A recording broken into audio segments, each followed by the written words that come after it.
May mga misteryo ka bang natuklasan tungkol sa iyong sariling buhay? Ang mga misteryo bang ito nakatulong sa paglago mo bilang tao o nakasira ng akala mo sa sarili mo? Hello everyone! Welcome back dito sa ating channel. Kasama nyo ang inyong one and only Mama Mia at kakaiba. As in kakaiba ang kwentong ibabahagi ko sa inyo for today's video. Dahil sabi nga ng ating mga editors, pang teleserye daw po ang kwentong ito. Medyo mahaba, kaya pagpasensyahan nyo na. Pero bago natin simulan ang ating kwento, sa mga hindi pa po naka-visit at sa hindi pa naka-like at follow sa Facebook page ng Shop and Style, ano pang ginagawa mo dyan? Mag-follow ka na, mag-like ka na, at syempre, manood ka na rin ng pa-Facebook Live ni Ma'am Rose Puno Perez na kung saan on hand niyang dala-dala ang mga produkto pong kanyang nila-live. At syempre, hanggang August po, andito si Ma'am Rose Puno Perez. So, hindi na natin kailangan pang mag-antay ng napakatagal na cargo dahil anytime, anywhere sa Pilipinas ay mabilis na ninyong matatanggap kung may o-orderin kayo ngayon hanggang August. Okay? So, eto na, wag na natin tong patagalin. Eto na po ang ating tampok na kwento for today's video dito lamang sa Dear Mama Mia.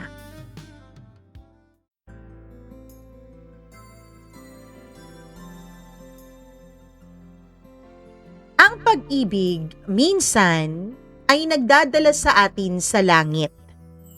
Pero minsan din, ito ang nagiging ticket natin papuntang impyerno. Dear Mama Mia, ako si Mariel. Hindi ko na lang sasabihin kung ilang taon ako, pero naniniwala akong ang pag-ibig ang pinakamahalagang bagay sa mundo. Kung may makapagsabi lang sana sa akin noon na hindi lahat ng taong nagsasabing mahal ka ay handa kang pangalagaan, siguro wala ako ngayon sa sitwasyon ko. Baka naiwasan ko ang pinakamalaking pagkakamali ng buhay ko. Lumaki akong nag-iisang anak, Mama Mia.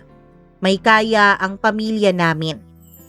Hindi naman kami bilyonaryo, pero hindi rin namin kailangang magtipid sa buhay. May sariling negosyo ang daddy ko. May butik naman ang mommy ko. Hindi ko kailanman naranasan ng magutom o mawalan ng panggastos sa araw-araw. Sa totoo lang, Mama Mia, dahil only child, ay spoiled din ako. Kapag may gusto ako, madalas nakukuha ko. Kapag may kailangan ako, agad na naibibigay sa akin. At marahil yun ang dahilan kung bakit hindi ako natutong tumanggap ng pagtanggi. Hindi rin ako natutong makakita ng panganib kapag nakabalot ito sa mga matatamis na salita. Second year college ako nang makilala ko po si Adrian. Kaibigan siya ng boyfriend ng matalik kong kaibigan. Mama Mia, 24 years old lamang siya noong nakilala ko siya. Gwapo, matangkad, magaling magsalita, at higit sa lahat, alam niya kung papaano paikutin ang isang pusong wala pang karanasan. Una ko siyang nakita sa isang birthday party. Nakaupo siya sa sulok habang may hawak na gitara. Habang nagkukwentuhan ng lahat, siya naman ay tahimik lang na nakikinig. Paminsan-minsan ay ngumingiti siya. At sa tuwing ngumingiti siya, pakiramdam ko ay tumitigil po ang buong mundo. Nakakatawang isipin ngayon. Dahil ang lalaking unang nagpabilis ng tibok ng puso ko, ay siya ring unang dudurog nito. Alam mo, type ka ni Adrian. Yun ang sinabi ng best friend kong si Sheila habang pauwi kami. Namula agad ako. Huwag ka nga dyan. Totoo, kanina ikaw lang ang lagi niyang tinitingnan. Simula noon ay lagi ko na siyang naiisip at parang sinasadya ng tadhana Ilang araw lang ang lumipas ay nag-message siya sa akin, Mama Mia. Simple lang, isang hi. Isang salitang nagpuyat sa akin ng buong gabi. Hindi ko alam noon na minsan, ang mga pinakamalalaking trahedya sa buhay ay nagsisimula sa pinakaordinaryong pagbati. Mabilis ang lahat, Mama Mia. Napakabilis kung tutuusin. Sa loob ng isang buwan, halos araw-araw na kaming magkausap. Good morning, good night, kumain ka na ba? Ingat ka, na-miss kita. Mga simpleng mensahe na unti-unting nagiging bahagi na ng araw ko. Hanggang sa isang gabi ay niyaya niya akong lumabas.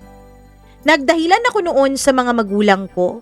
Sabi ko, may group study. Pero ang totoo, gusto ko lang makita si Adrian. At nang gabing yun, unang beses niyang hinawakan ang kamay ko. Napakainit, napakasimple, pero sapat na para tuluyan akong mahulog. Pagkaraan ng ilang araw ay sinagot ko siya. Hindi ko na pinatagal pa, Mama Mia, ni hindi ko na pinag-isipan pa. Dahil sa isip ko noon, kapag masaya ka, bakit mo papahihirapan ang sarili mo? Hindi ko alam na ang tunay na pagmamahal pala ay hindi dapat minamadali. At ang mga taong nagmamadali, kadalasan ay may itinatago. Sa unang 3 buwan ng relasyon namin, pakiramdam ko ako ang pinakamaswerteng babae sa mundo. Palagi niya akong sinusundo. Palagi niya akong pinapatawa. Palagi niyang pinaparamdam sa akin na espesyal ako. Pero may isang bagay akong hindi napansin. Sa relasyon namin, ako lagi ang taya. Ako lagi ang gumagastos.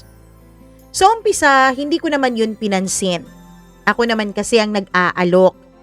Ako naman ang may pera sa aming dalawa, bakit naman hindi, di ba?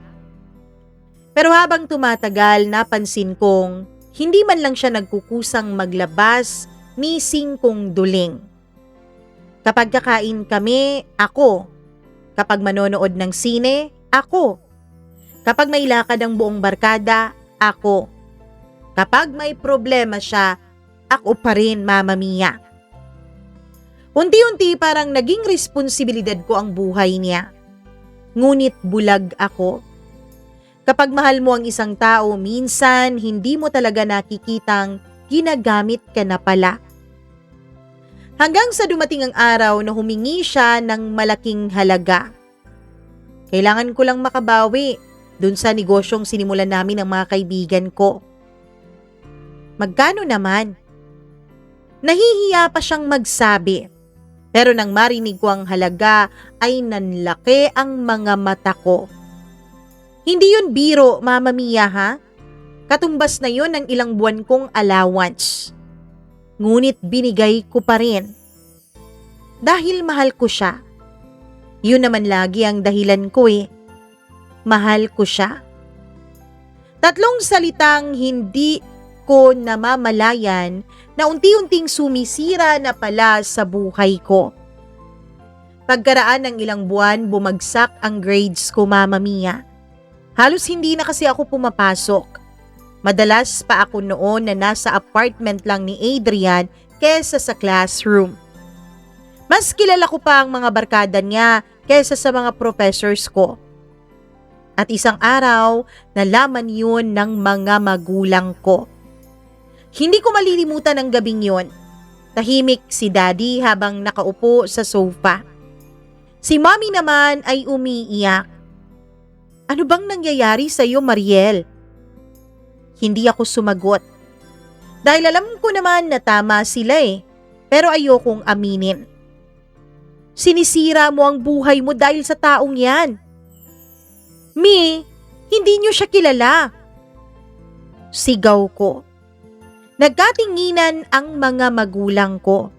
At sa unang pagkakataon sa buhay ko, nakita kong nawalan sila ng pag-asa sa akin. Hindi naman nila ako pinalayas, hindi nila ako sinaktan. Mas masakit ang ginawa nila.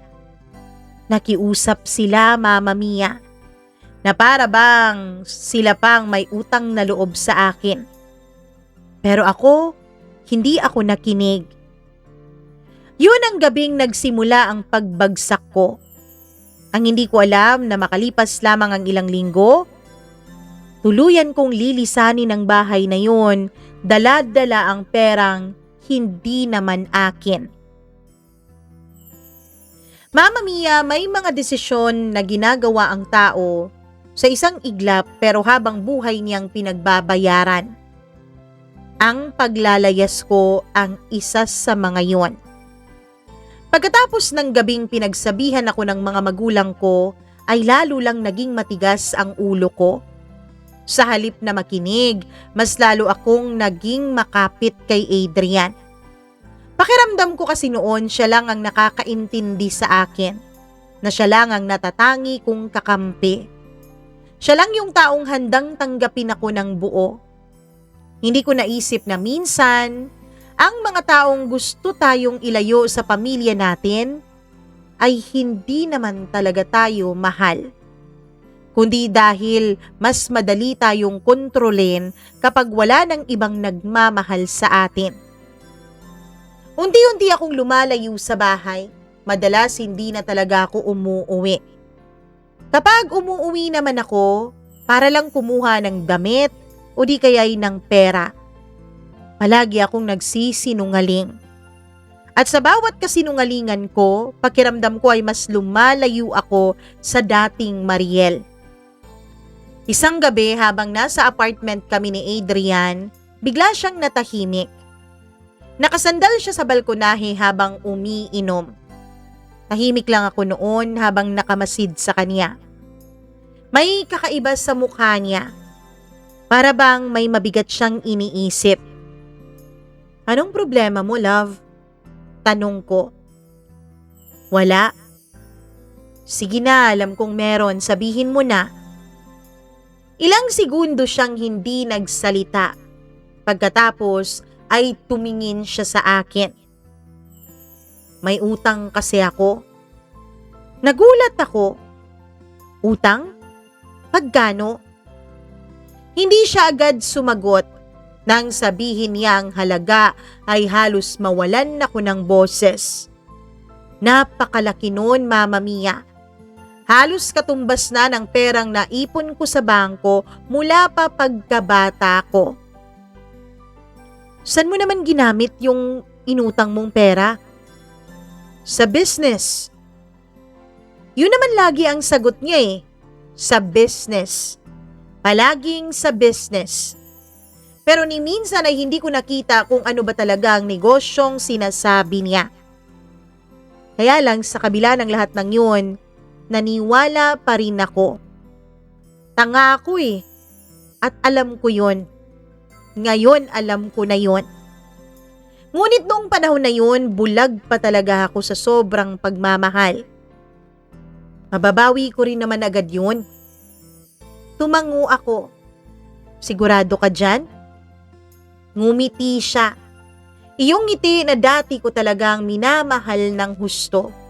Yung ngiti na kalaunan ay kinamumuhian ko. Pangako. At dahil nga mahal ko siya, naniwala na naman ang tanga, Mama Mia.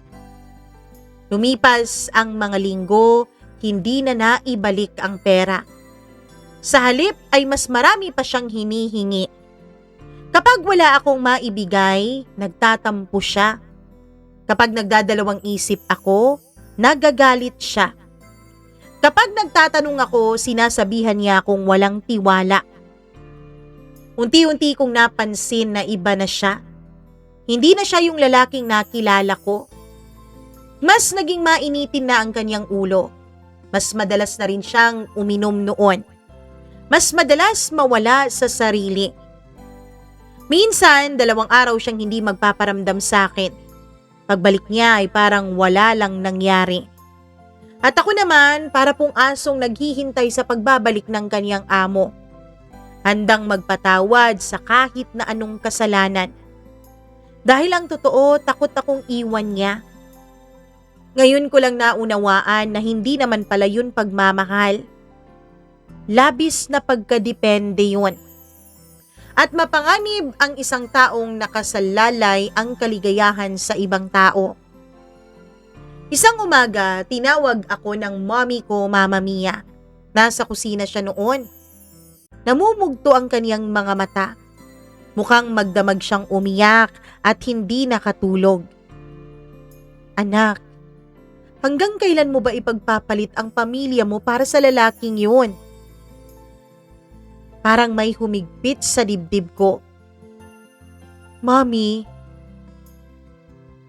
alam kong huminto ka na sa pag-aaral mo. Alam kong hindi ka na pumapasok. Hindi ako makasagot. Alam ko rin na ubos na ang pera mo sa bangko. Tahimik ako. Ano ba, Mariel? Sinisira mo ba talaga ang kinabukasan mo, ha? Anak, hindi naman namin kalaban si Adrian. Nanginginig ang mga kamay niya habang hinahawakan ako. Napaluha siya. Alam mo ba kung anong tunay na kalaban mo, Mariel? Kalaban mo ang sarili mong pagkabulag. Hindi ko alam kung bakit pero sa halip na matauhan ako sa sinabi ng mommy ko ay naggalit pa ako, Mama Mia. Pakiramdam ko noon lahat sila ay laban sa amin.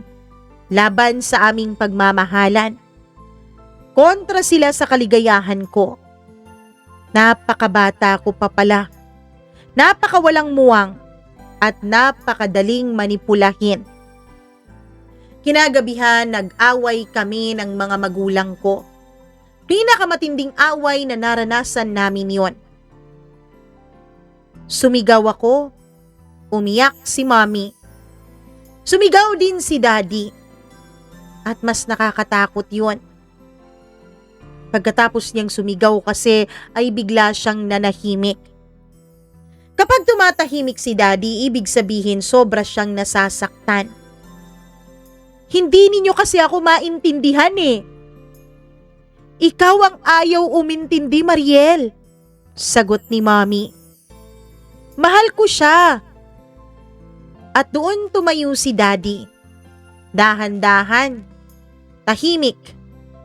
Pero ramdam ko ang bigat ng bawat salitang kanyang binitawan. Kung mahal ka talaga niya, bakit ikaw lang ang nawawalan? Napatigil ako. Bakit wala siyang trabaho? Bakit ikaw ang laging gumagastos? Bakit pag-aaral mo ang nasasakripisyo? Bakit ikaw yung laging nagsisinungaling sa amin? Bakit buhay mo lang ang nasisira? Parang may bumara na kung ano sa lalamunan ko sa sunod-sunod na mga sinabi ni Daddy. Pero nanaig pa rin ang pride ko, Mama Mia. At yun ang pinakamalaking pagkakamali ko. Makalipas ang 3 araw, ginawa ko ang bagay na hanggang ngayon ay ikinakahiya ko. Umalis ako ng bahay namin. Hindi lang basta umalis. Nagnakaw din ako, Mama Mia. Habang natutulog noon ang mga magulang ko, binuksan ko ang maliit na vault sa kwarto nila. Alam ko yung passcode, hindi nila pinalitan eh. Dati kasi pinagkakatiwalaan nila ako ng lubos. Hindi ko malilimutan ang panginginig ng mga kamay ko habang binubuksan ko ang vault na yon.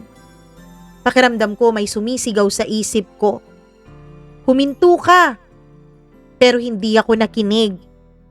Kinuha ko lahat ng perang nandun. Kinuha ko rin lahat ng mga alahas ni Mommy. At bago sumikat ang araw, umalis na ako ng bahay. Walang paalam, walang iniwang sulat, walang kahit na anong paliwanag. Ang dala ko lang ay isang bag, isang pusong bulag sa pag-ibig at isang buhay na malapit na talagang masira ng tuluyan. Masayang-masaya si Adrian nang makita ang dala-dala kong pera at mga alahas. Mas masaya pa siya kaysa nung makita niya ako. Pero hindi ko na yun pinansin. Ayaw kong pansinin. Kinumbinsi ko ang sarili ko na para sa aming dalawa naman yun. Para sa kinabukasan namin. Para sa bagong buhay na bubuuin naming magkasama. Lumuwas kami ng probinsya, Mama Mia, malayo sa mga magulang ko. Tahimik, halos walang nakakakilala sa amin. Doon kami nagsimulang mamuhay bilang mag-asawa. Sa una, para akong nasa isang napakagandang panaginip. Malaking bahay, malawak na bakuran, malayang buhay. Walang mga magulang na laging sumasaway, walang klase, walang kahit na anong responsibilidad. Ako at si Adrian lamang. Ngunit hindi nagtagal, nagsimulang mabasag ang maganda kong pantasya. At doon ko unang nakita ang tunay niyang pagkatao. Ang pagkatao ng lalaking minahal ko. Ang lalaking ipinagpalit ko sa pamilya ko. Ang lalaking kalaunan ay magdadala pala sa akin sa pinakamadilim na bahagi ng aking buhay. Sa unang buwan namin sa probinsya, pakiramdam ko ay tama talaga ang naging desisyon ko. Gigising ako sa umaga at makikita ko si Adrian na nakahiga sa tabi ko. Maghahanda kami ng aming almusal. Magmomotor papunta sa bayan.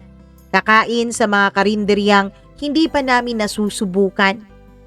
Manonood ng sine, maglalakad sa plaza. At sa gabi mangangarap kami tungkol sa magiging buhay namin sa hinaharap. Minsan pinag-uusapan na namin ang aming magiging dream house.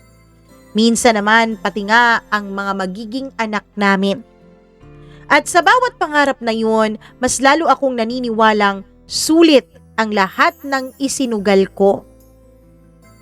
Pero tulad ng karamihan sa mga kasinungalingan, hindi habang buhay na itatago ang katotohanan. Unti-unti itong lumalabas, Mama Mia.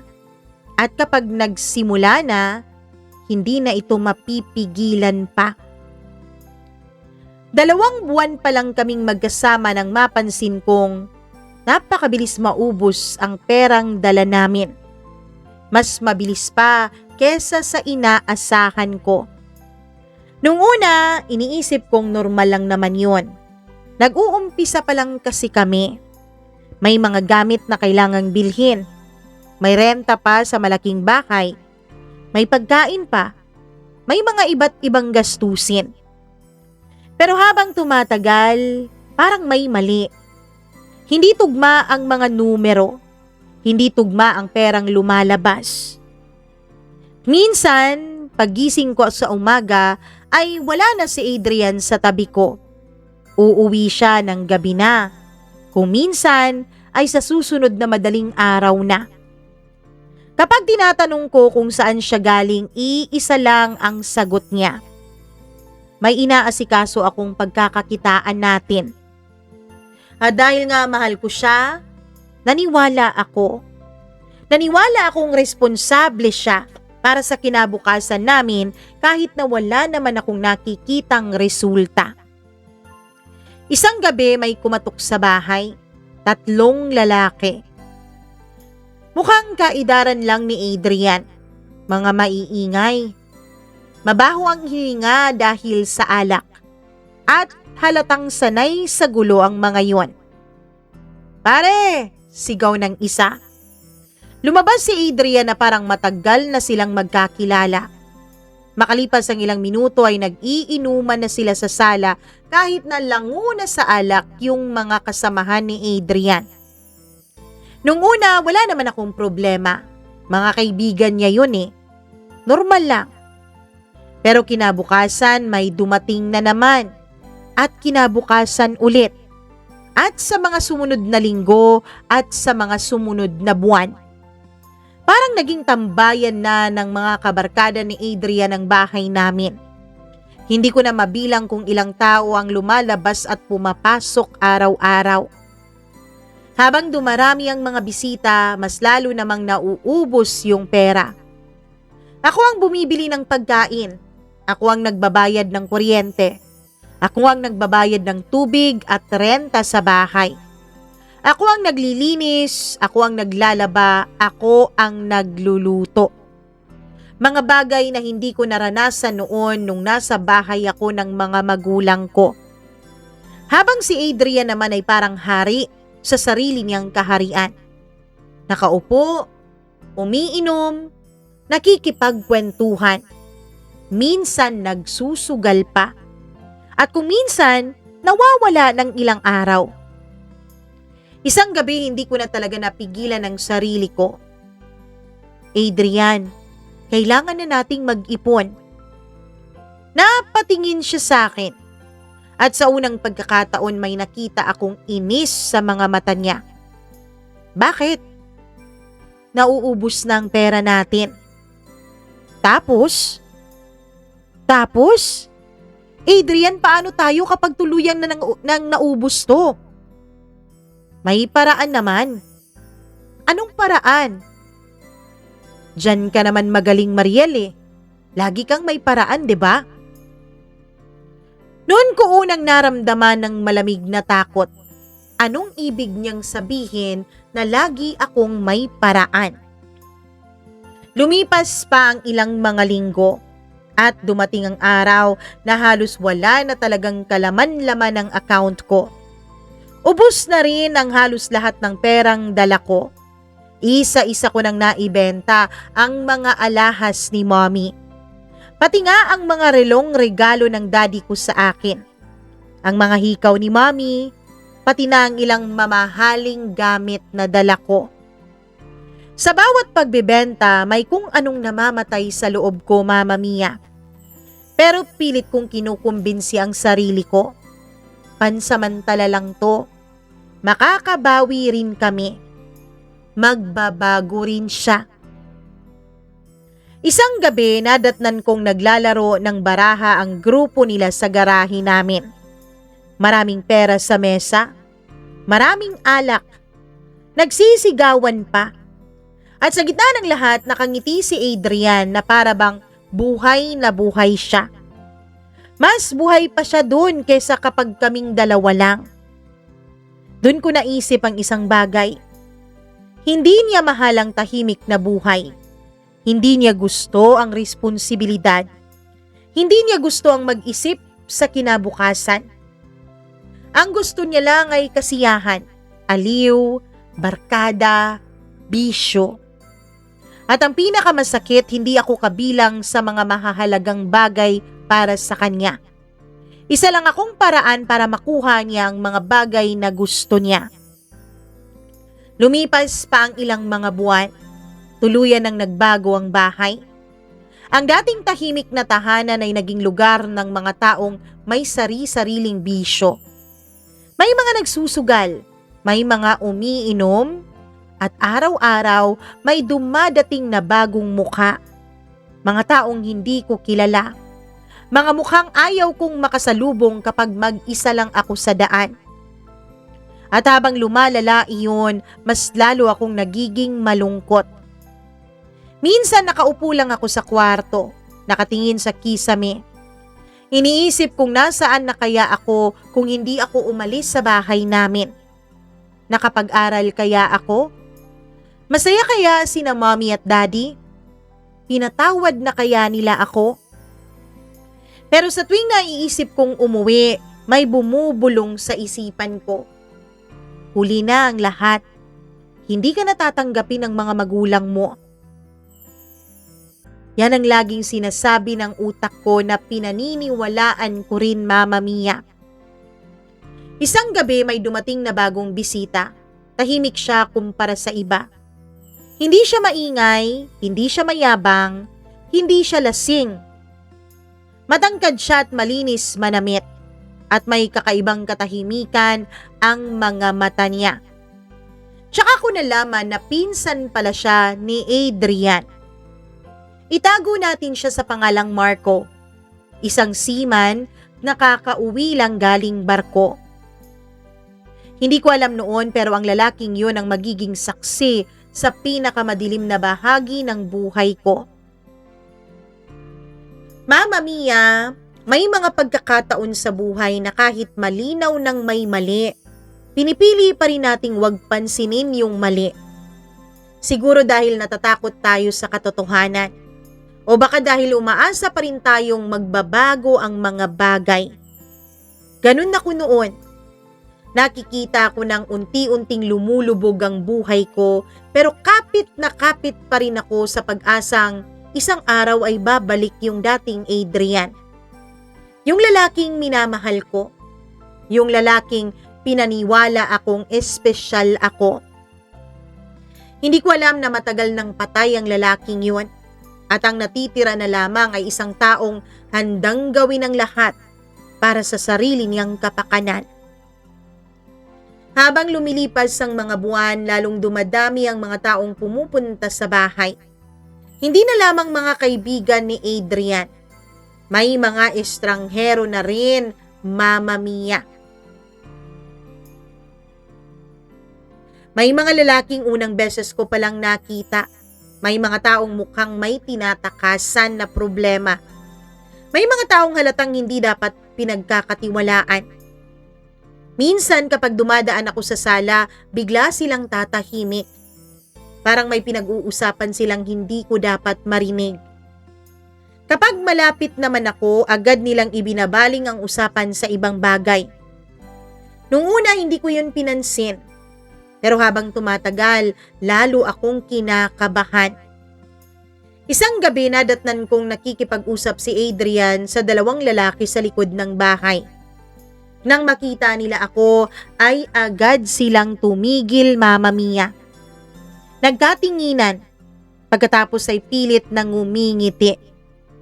Pakiramdam ko noon ay may kung anong bumigat sa dibdib ko. Pagpasok namin sa kwarto, hindi ko napigilang tanungin si Adrian. Sino sila? Kliyente. Kliyente saan? Dami mo namang tanong. Adrian, nag-aalala lang ako. Alam mo, sobrang praning mo. Yun lang at tumalikod siya at humiga. At tulad ng dati, ako na naman ang pinatahimik. Makalipas nga ang ilang araw ay dumating si Marco. Tahimik lang siyang umupo sa veranda habang umiinom ng kape. Hindi tulad ng ibang bisita, hindi siya mahilig makisali sa sugal. Hindi rin siya mahilig makipag-inuman hanggang madaling araw. May kung anong disente sa kanya, Mama Mia. At marahil yun ang dahilan kung bakit ko siya napansin. Habang nagwawalis ako sa bakuran, napansin kong nakatingin siya sa akin. Hindi naman niya ako binabastos. Hindi din niya ako hinuhusgahan. Parang may bagay lang siyang gustong sabihin sa akin pero hindi niya magawa. Hanggang sa tinanong niya ako, "Okay ka lang ba?" Napahinto ako. Ngumiti kahit na hindi ako okay at sumagot ng, "Oo naman."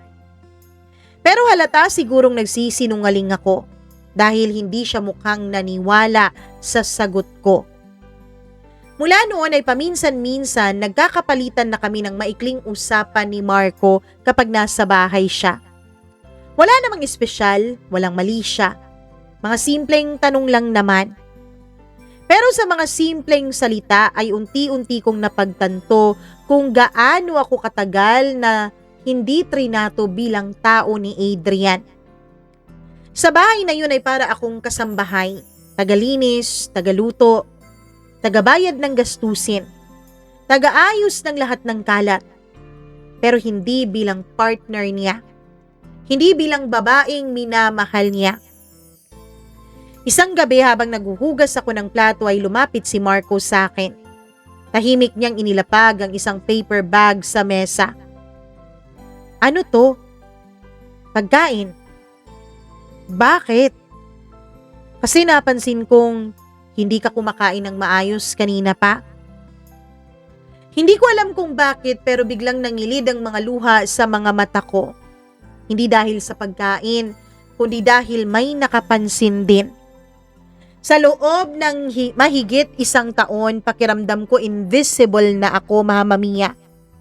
At ngayon, may isang taong nakakitang pagod na pala ako. Pero hindi natuwa si Adrian. Nang malaman niyang si Marco ang nagbigay ng pagkain ay agad siyang nagalit. Anong problema mo? Nagulat ako. Wala. Huwag mo akong ginagawang tanga, ha? Anong tanga, Adrian? Wala namang nangyari eh. Pero lalo lang siyang nagalit. Doon ko unang naranasang itinulak niya ako sa pader, Mama Mia. Hindi naman yung sobrang lakas pero sapat para matakot ako. Sapat para malaman ko na may nagbago na nga talaga. At hindi yun mabuting pagbabago. Kapag pinagseselosan kita, huwag mo akong sisisihin, ha? Malamig na boses niyang sabi. Sa unang pagkakataon ay natakot ako sa lalaking minsan kong minahal. Pagkatapos ng gabing yun, mas naging maingat ako. Iniiwasan ko din si Marco. Hindi dahil may ginawa siyang masama, kundi dahil ayokong magkaroon ng gulo. Pero kahit iniiwasan ko siya, napapansin pa rin niya ang mga bagay na ayaw makita ng iba. Ang pagkapayat ko, ang mga pasa sa braso ko, ang lungkot sa mga mata ko. At isang gabi habang mag-isa akong nakaupo sa likod ng bahay ay lumapit siya sa akin. Tahimik siyang tumabi sa akin. Aalis na sana ako pero bigla siyang nagsalita. Takot ka sa kanya, no? Hindi ako sumagot. Pero sapat na yata ang katahimikan ko para masagot ko yung tanong niya. Alam mo, Mariel, dapat umalis ka na rito. Madaling sabihin yan. Oo, madaling sabihin pero hindi madaling gawin. Pero hindi ibig sabihin na imposible, di ba? Napailing ako. Wala na akong babalikan, Marco. May kirot sa dibdib ko habang sinasabi ko yun. Dahil yun ang pinaniniwalaan ko, Mama Mia. Na wala na akong tahanan, na wala nang tatanggap sa akin, na wala na akong halaga. Matagal niya akong tinitigan bago nagsalita. Nagkakamali ka. Yun ang sabi niya, Mama Mia. Nagkakamali daw ako. Ang hindi ko alam noon ay tama siya. Nagkakamali nga ako. Hindi naman pala ako itinakwil ng pamilya ko. Hindi naman pala nila ako kinalimutan. Hindi pala sila tumigil sa paghahanap sa akin. Pero dahil sa hiya at takot, ako mismo ang nagkulong sa sarili ko sa isang bilangguan. At habang nakakulong ako sa paniniwalang wala na akong matatakbuhan, mas may malaki pa palang panganib na papalapit sa akin. Dahil habang abala ako sa pagligtas sa mga piraso ng buhay ko, may lihim na palang ginagawa si Adrian, Mama Mia. Alam mo, Mama Mia, may mga bagay na mas mabuting hindi mo nalalaman. Pero kapag ang katotohanan yun ang dahilan ng pagkawasak ng buhay mo, wala kang pagpipilian kundi ang harapin ito. Yun ang natutunan ko sa mga sumunod na buwan pagkatapos nun. At doon ko unang naranasang matakot hindi lang para sa sarili ko, kundi para sa buhay ko at sa kaligtasan ko. Pagkatapos ng pag-uusap namin ni Marco, hindi na nawala sa isip ko ang sinabi niyang, dapat umalis ka na rito. Paulit-ulit yung bumabalik sa isipan ko habang naguhugas ng pinggan, habang naglalaba, habang tahimik na nakahiga sa gabi. Habang pinagmamasdan si Adrian na mahimbing na natutulog na para bang wala siyang anumang problema sa mundo. Ako ang may problema, ako ang kinakabahan, ako ang nalulunod. Samantalang siya parang masaya pa. Masaya habang unti-unting nasisira ang mga buhay naming dalawa. Isang umaga, maaga akong nagising. Tahimik ang buong bahay. Wala pa ang mga parokyano ni Adrian. Wala pang ingay ng sugal. Wala pang tawanan ng mga lasing. Bumangon ako para magtimpla ng kape. Habang pababa ako ng hagdan, may narinig akong mga boses sa garahe. Pamilyar yung isa, si Adrian. Napahinto ako, Mama Mia. Hindi ko sana pakikinggan pero may kung anong kutob na pumipigil sa akin. Kaya tahimik akong lumapit. Hindi nila ako napansin. Abala sila sa pag-uusap eh. Sigurado ka bang ligtas? Boses ng ibang lalaki. 3 taon ko na tong ginagawa, pare. Sagot ni Adrian. Walang problema. Napakunot ang noo ko. Pero pare, kapag nahuli tayo, tapos tayo. Tumawa si Adrian. Alam mo, bakla ka masyado. Huwag ka kang masyadong takot dyan. Natahimik ako. Hindi ko alam kung ano ang pinag-uusapan nila pero ang alam ko hindi yun mabuti. Ramdam ko. At minsan sapat na ang kutob ng isang babae para malaman niyang may mali.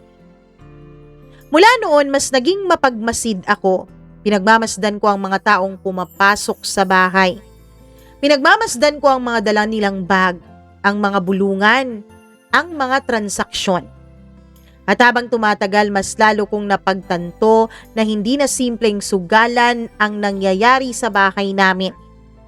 May iba pang nangyayari. Mga bagay na hindi dapat nangyayari. At si Adrian, siya yata ang mastermind sa lahat ng yun. Isang gabi bandang 11:00, pauwi ako mula sa isang tindahan dahil may binili ako. Ako kasi ang inutusang bumili ng mga kailangan sa bahay. Pagdating ko sa bakuran, may nakita po akong puting van. Hindi ko yun kilala. Nakatigil sa madilim na bahagi ng lote. Patay ang ilaw. Mukhang nakapatay.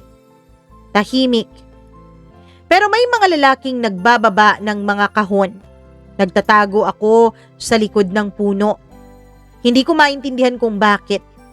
Siguro dahil sa takot. Siguro dahil sa kutob. Maya-maya pa ay lumabas si Adrian. Kinausap niya ang mga lalaki. Pagkatapos ay may inabot na sobre. Makapal. Mukhang pera ang laman nun. At dun ko napagtanto na hindi talaga normal ang ginagawa nila. Hindi negosyo. Hindi sugal. Mukhang mas malala. Mukhang mas mapanganib. Kinabukasan, hindi ko na talaga napigilan ang sarili ko. Anong ginagawa ninyo kagabi? Napatingin siya sa akin. Nanlaki ng bahagya ang singkit niyang mga mata. Ilang segundo lang, pero sapat para malaman kong tama nga ang hinala ko. Wala. Anong wala? Nakita kita. Nakita ko yung van. Mas lalong tumigas ang mukha niya. Huwag kang ang mangialam. Nanlamig ang buong katawan ko. Hindi dahil sa sinabi niya, kundi sa paraan ng pagkakasabi niya. Mapanganib ang paraan niya. Na kahit wala siyang sinasabing mga mapagbantang salita, ay parang binabantaan niya ako. Mula noon ay naging mailap siya. Mas madalas nawawala. Mas madalas magkulong sa kabilang kwarto. Mas madalas magalit kapag kinukumpronta ko. At mas madalas na rin niya akong takutin. Minsan simpleng tanong lang ang dahilan ng pagsigaw niya. Minsan naman hindi niya ako kinakausap ng ilang araw. Hanggang sa unti-unti ay natuto akong manahimik. Hindi dahil gusto ko kundi natatakot na talaga ako, Mama Mia. Isang gabi dumating na naman si Marco. Tahimik siyang umupo sa may veranda, katulad ng dati ay may hawak siyang tasa ng kape. Kumusta ka na? Tanong niya habang lumalapit sa akin na nagdidilig ako ng halaman. Humiti ako, yung ngiting pilit. Okay lang. Okay ba talaga o lumalala na? Hindi ako sumagot. Tahimik lang akong nagpatuloy sa pagdidilig dahil summer noon, Mama Mia, at walang kaulan-ulan. Alam mo, may nangyayari dito, Mariel, na hindi mo alam. Napatingin ako sa kanya at sa unang pagkakataon nakita ko ang pag-aalala sa mga mata niya. Hindi awa, kundi pag-aalala. Anong ibig mong sabihin? Tanong ko. Tumingin muna siya sa paligid na para bang sinisiguradong walang nakakarinig. Pagkatapos ay huminga siya ng malalim. Mariel, may mga taong naghahanap na kay Adrian. Ano? Hindi ko alam ang lahat, pero yun ang alam ko. At alam ko rin na delikadong mga tao ang nakakasama niyo dito sa bahay. Ang mga nakakasama ni Adrian. Pakiramdam ko ay humigpit ang tali sa dibdib ko, Mama Mia.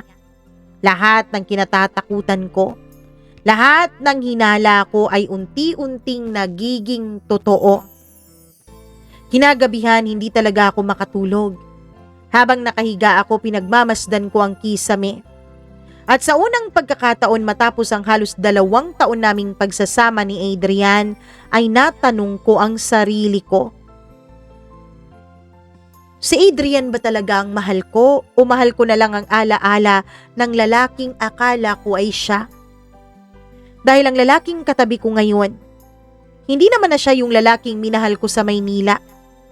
Ang lalaking ito ay sinungaling, mapagsamantala, at may itinatagong napakalaking lihim.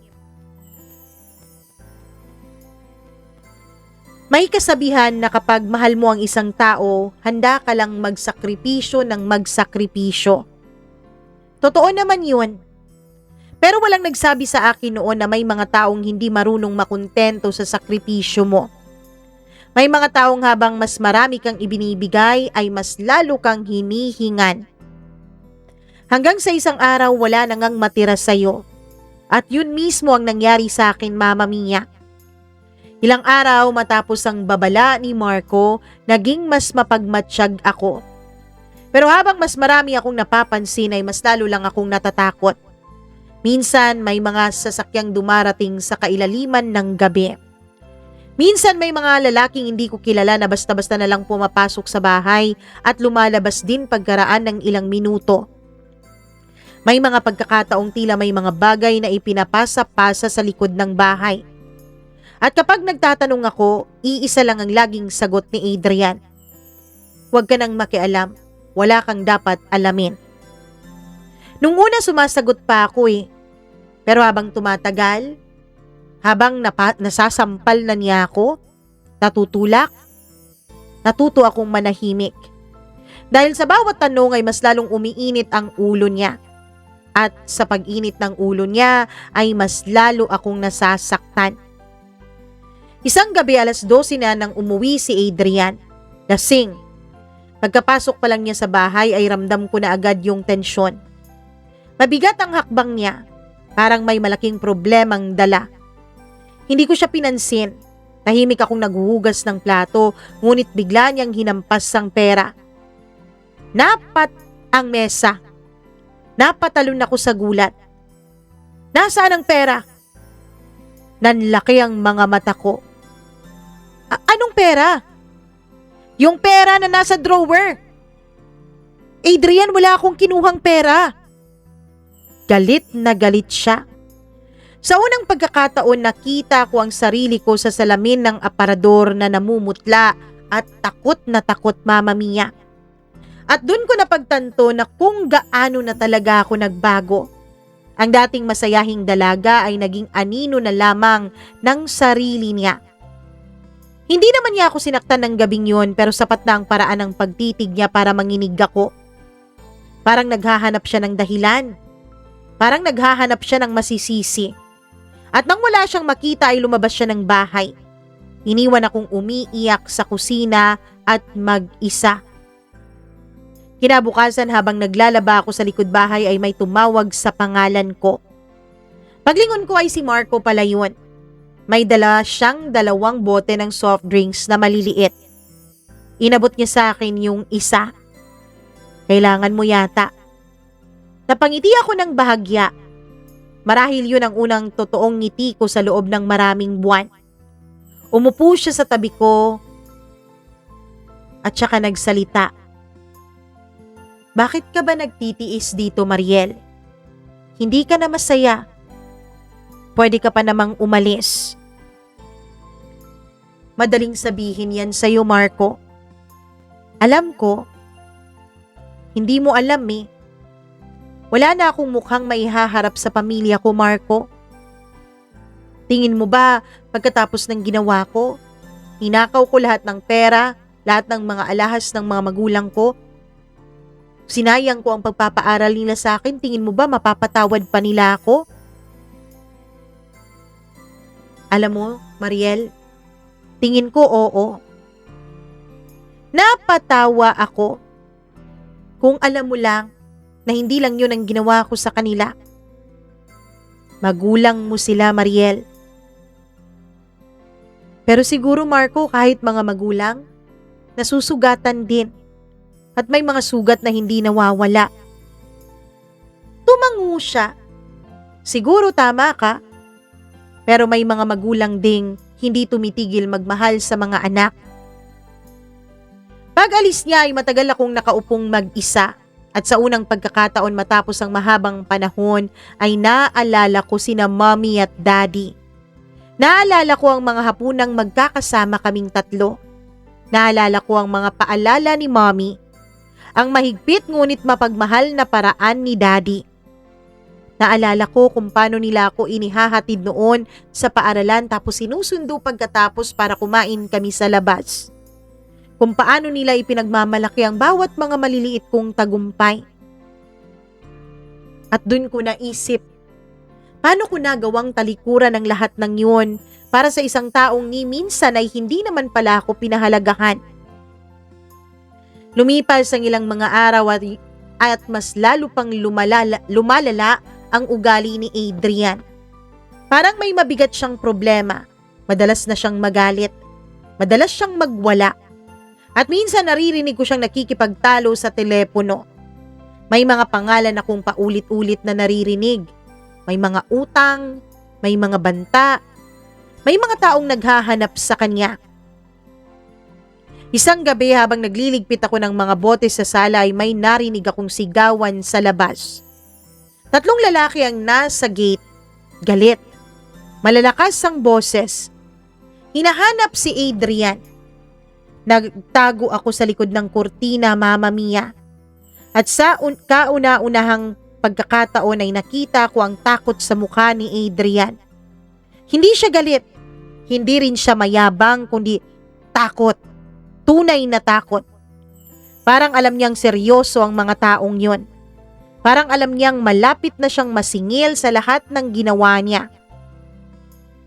Pagkatapos umalis ng mga taong yun ay umalis din si Adrian at hindi siya umuwi ng gabing yun. At habang mag-isa akong nakaupo sa madilim na sala ay may isang katotohanang tuluyan ng tumino sa isip ko. Hindi ako ligtas sa bahay na to. Hindi na ito tungkol lang sa relasyon namin. Hindi na ito tungkol lang sa pag-ibig na nararamdaman ko para sa kanya. Ang bahay na yun ay naging kulungan. At kung hindi ako kikilos, baka pati ako ay madamay sa pagbagsak ni Adrian. Mama Mia, may mga bagay na kahit gaano katagal ang lumipas ay hindi nawawala. Gaya ng konsensya, gaya ng pangungulila, at gaya ng pagmamahal ng isang magulang na kung minsan ay nakatago lang pero hindi naman tuluyang naglaho. Akala ko noon kapag matagal akong nawala ay unti-unti na rin akong makakalimutan ng mommy at daddy ko. Akala ko napagod na silang hanapin ako.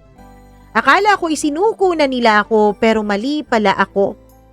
Sobrang mali.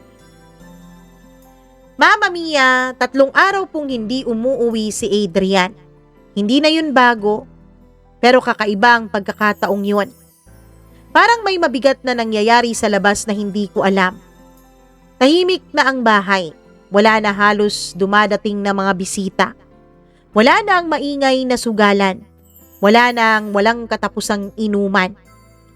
Para bang isa-isang nawawala ang mga taong dati niyang kasama.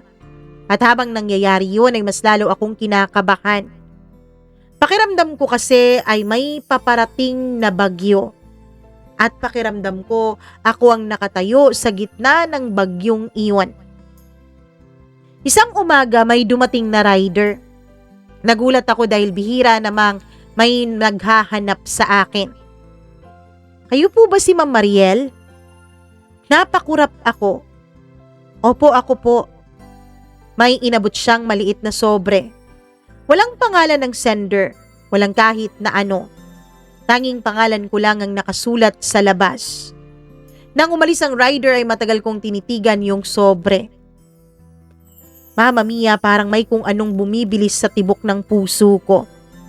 Natatakot ako na baka mula yun sa mga pinagkakautangan ni Adrian o sa mga taong inagrabyado niya at nadadamay na ako. Tinapangan ko ang sarili ko. Unti-unti kong binuksan ang sulat na yon.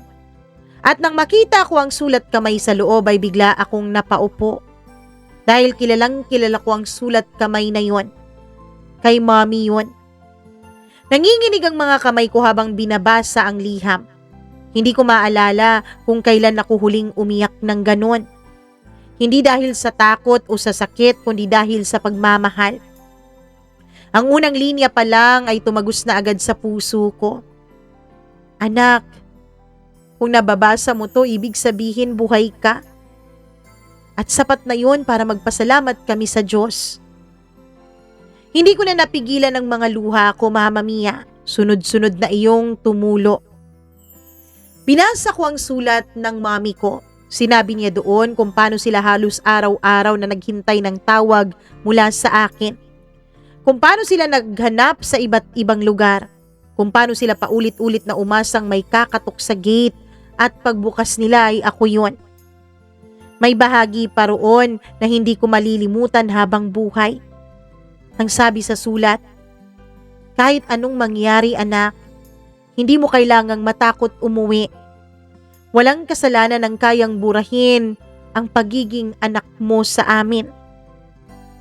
Parang may humawak sa puso ko at saka marahan itong dinurog. Hindi ko na natapos agad ang liham. Paulit-ulit ko yung binasa. Paulit-ulit hanggang sa halos kabisaduhin ko na. At habang paulit-ulit ko yung binabasa ay mas lalo kong naintindihan kung gaano talaga ako nagkamali. Hindi pala tumigil sa pagmamahal sa akin ang mga magulang ko. Ako lang ang tumigil na maniwala. Kinagabihan dumating si Marco. Nadatnan niya akong nakaupo sa veranda.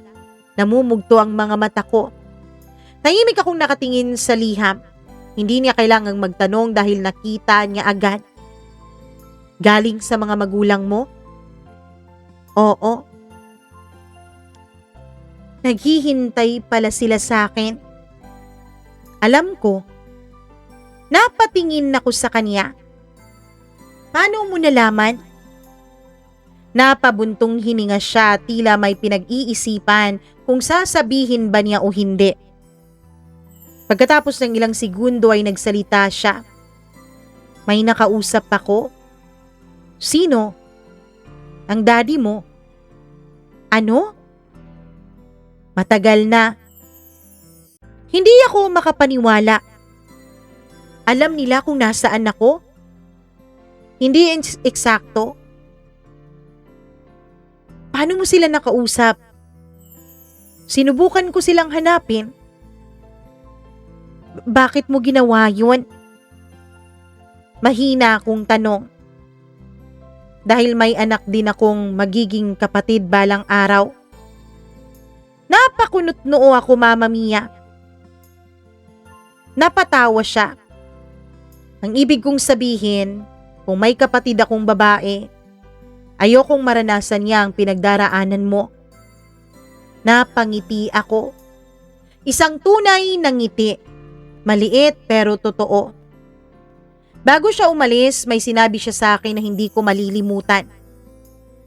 Kapag dumating na ang panahon na gustuhin mo nang umuwi, huwag kang matakot, Mariel. Tahimik akong tumango, pero sa loob-loob ko alam kong hindi yun ganun kadali.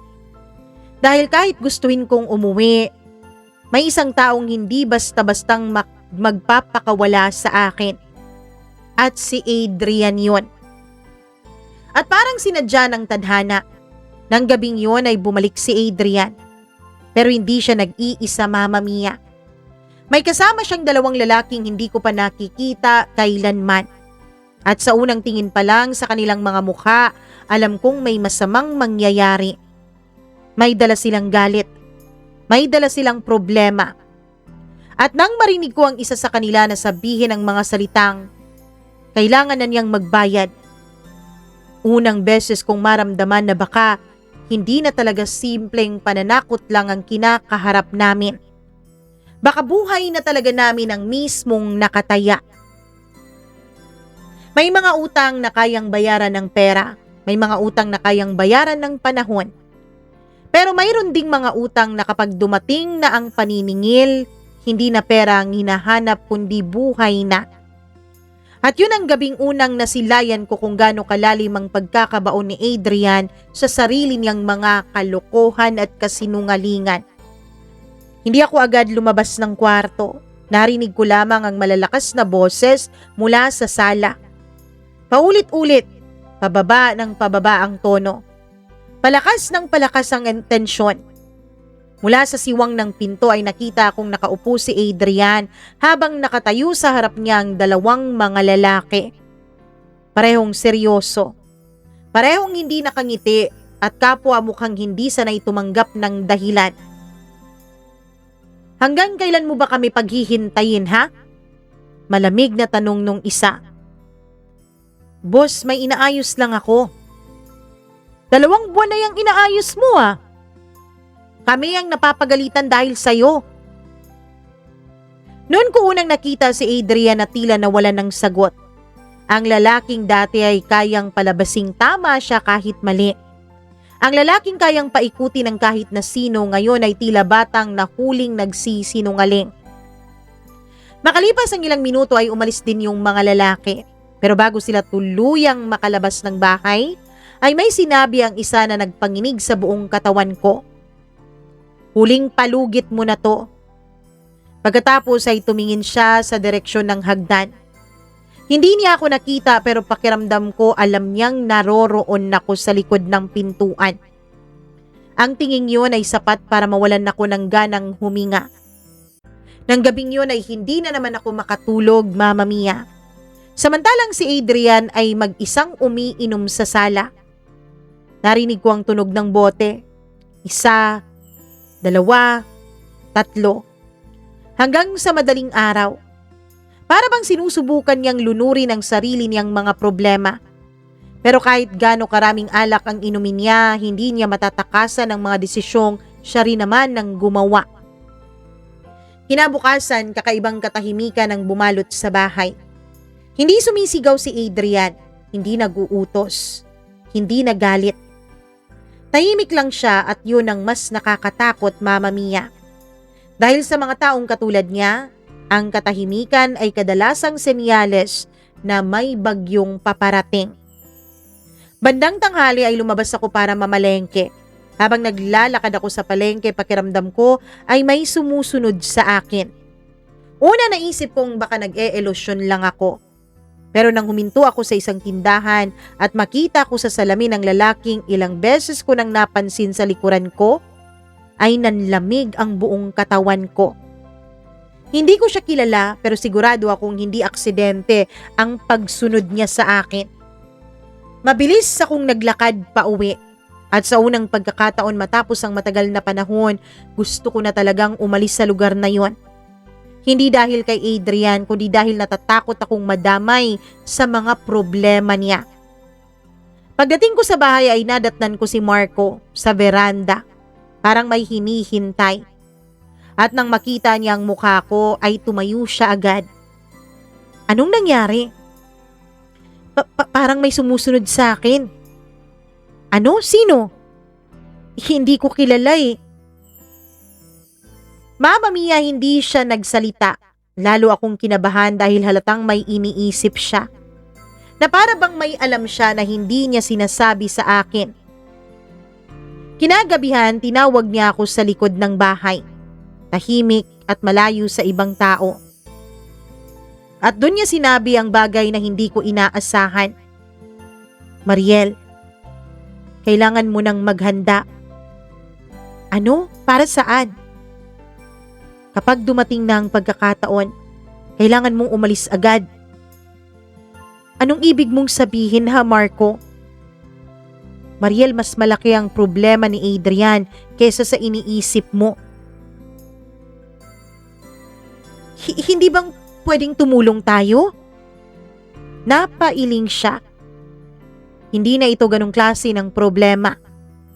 Maging ako, hindi ko na kayang tulungan ng pinsan ko. Ganun na ba siya kalubog? Tahimik siya, Mama Mia, at hindi niya ako sinagot, pero parang nakuha ko na lang din ang sagot niya mula sa kanyang pananahimik. Pumasok ako ng bahay na may mabigat sa pakiramdam. Habang nakahiga ako sa gabi ay muling bumalik sa isip ko ang liham ni Mami. Ngunit hindi ko alam, Mama Mia, na may isang tao palang nakarinig sa pag-uusap namin ni Marco sa likod ng bahay. At ang taong yun ay si Adrian. Mula sa madilim na bahagi ng bakuran ay tahimik niya pala kaming pinagmamasdan. At habang nakatingin siya sa amin ay may kung anong nagbago sa mga mata niya. Hindi ko alam kung ano.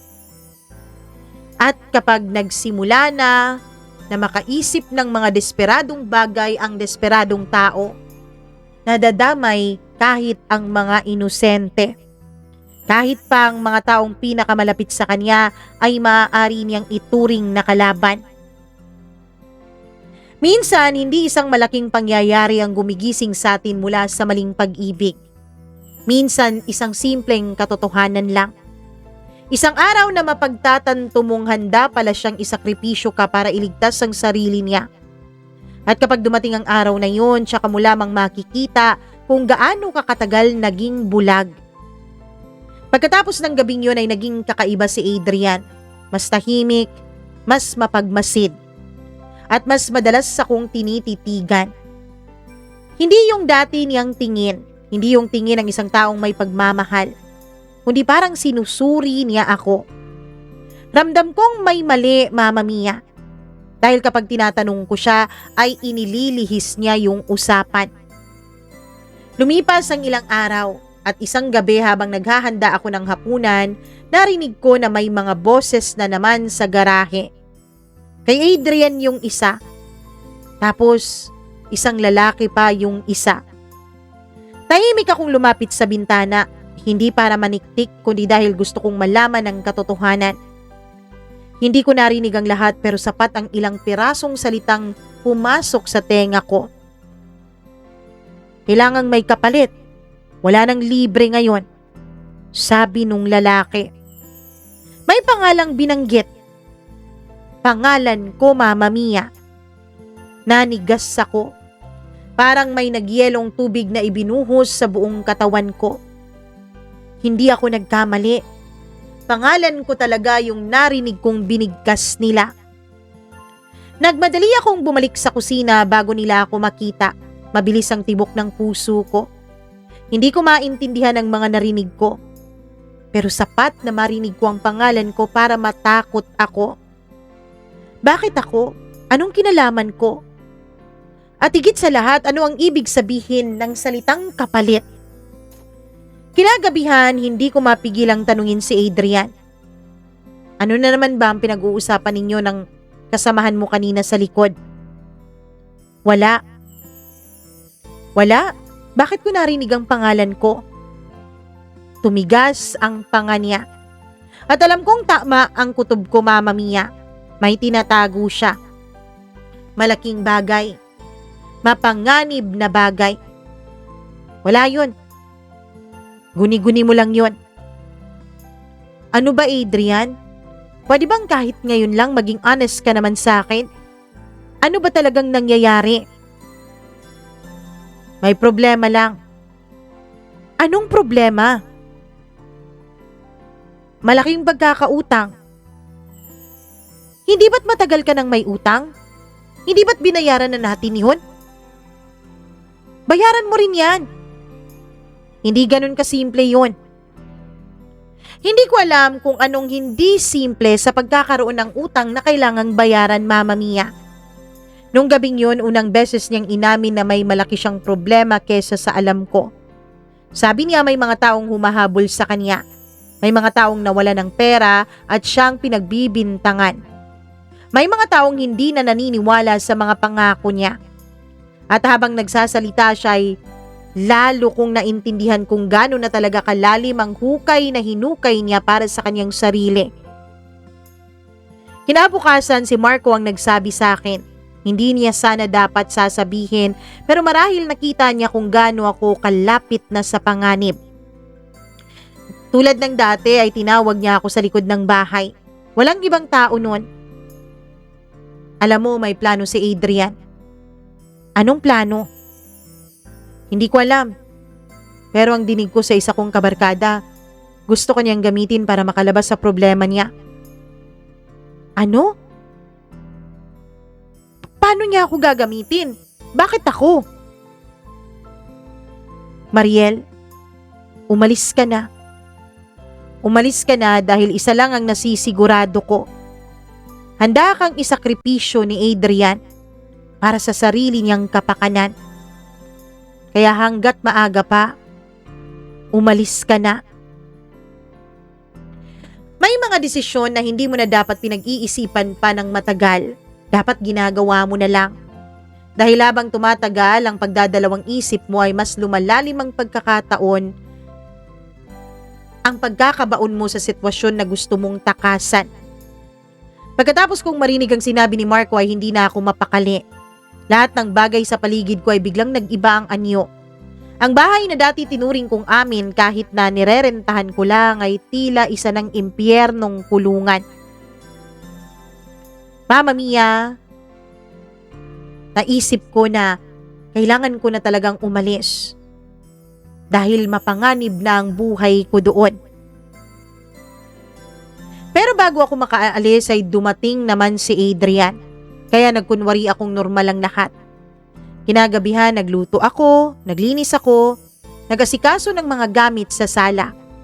Pero sa loob ko ibang mundo na ang umiikot. Mama Mia, si Adrian ay mas tahimik pa kesa sa dati. Mas nakakatakot yun. Maya-maya ay lumabas siya.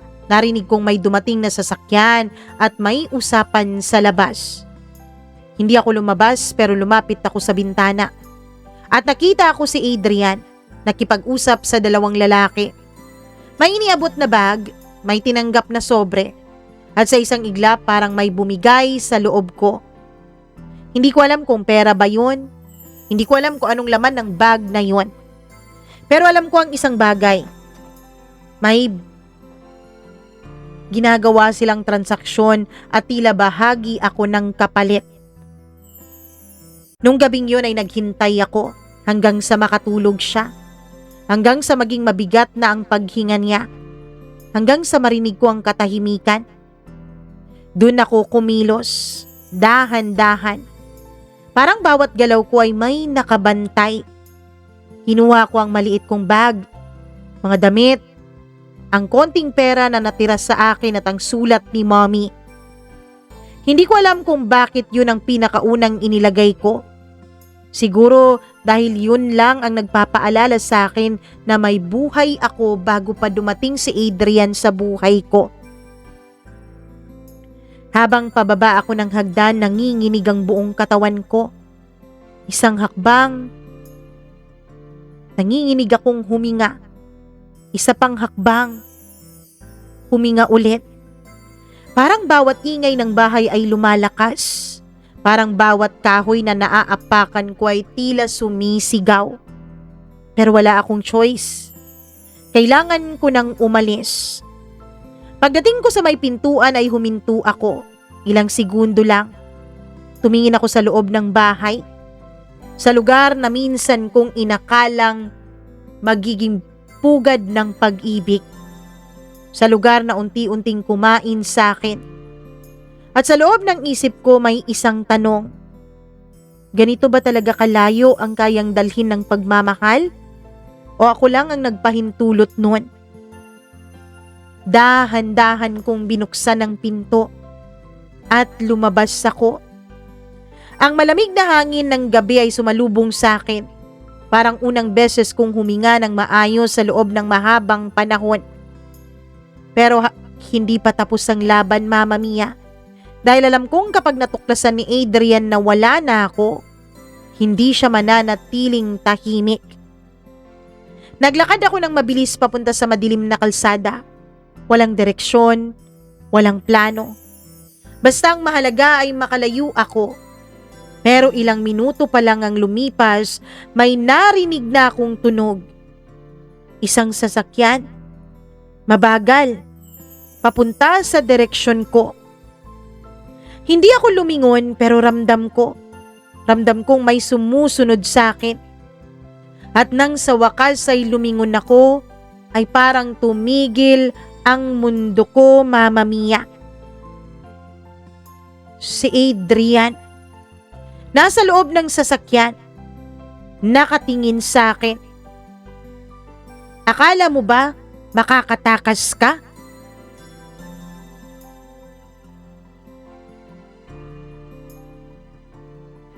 Huy! Kabado bali 100. Charot. Kinabahan ako doon. Kayo ba'y kinabahan doon? Nako, abangan niyo bukas. Bukas po ang karugtong sa kwentong ito ni Mariel. Pero buhay pa naman si Mariel, ano? Kasi nga nakapagkwento pa siya, 'di ba? So abangan natin bukas, ha. Huwag tayong masyadong ma-excite. Bukas po ang part 2 sa kwentong ito ni Mariel. So handa na ba kayo? Bukas na. Wag muna ngayon. Chill lang muna kayo dyan. At syempre, nako, habang bukas pa yon, bago tayo magpaalam for today's video, ay mag-hi muna ako sa atin pong mga kasuki na mga members dito sa ating channel. Syempre, talagang nauuna yan sila eh. Hello ako sa mga members natin na sina Pepe Macaranas, Rosel Macdolor, Kai Ernesto Boys, Alpha Garcia, Abdullah Wahab, Christina Aure, Marlia Guiana Shane, Miriam Gutierrez, Rose Arevalo, Rico Sedanco, Colleen Bueno, Gimaras Girl, Benson Boycers, Macdax, Maria Elena Abe, Maureen Tugab, Gail Easy, Mila Raduban, at syempre, si Freaky, 'di ba? Hi Freaky, maraming thank you sa'yo. At hello din sa ating mga subscribers na laging nanonood, hindi nagsiskip ng ads. Nako, Hamda Calido, maraming salamat. And Consigna Monralban, Aksa Heliana, Abigail Barroso, Elizabeth Lagunday, Psychonic, maraming salamat sa inyo. Hello po. Hello din ako kay sino ba to? Benker Melodina. Maraming salamat, Benker. Mitch5901. Hello sa'yo. Hello din ako kay Rose Santiago at sa lahat ng nakikinig sa atin. Kung hindi pa man po nabanggit ang pangalan ninyo, ay ano pa bang ginagawa niyo? Comment lang ng comment. Nood lang ng nood. 'Di ba? Pasasaan ba't pangalan mo na rin ang mababanggit natin sa susunod. Nako, kaabang-abang naman talaga ang part 2 sa kwentong ito ni Ate Mariel. Kayo ba'y kinakabahan na? Nakatakas na nga, nahuli pa. Grabe, anong mangyayari pagkatapos nun? Abangan niyo bukas. Ako po si Mama Mia. Hanggang bukas, dito lamang po sa paborito ninyong programa. Maraming salamat. Mwah! Mag-ingat po kayo. Bye-bye. Stay safe.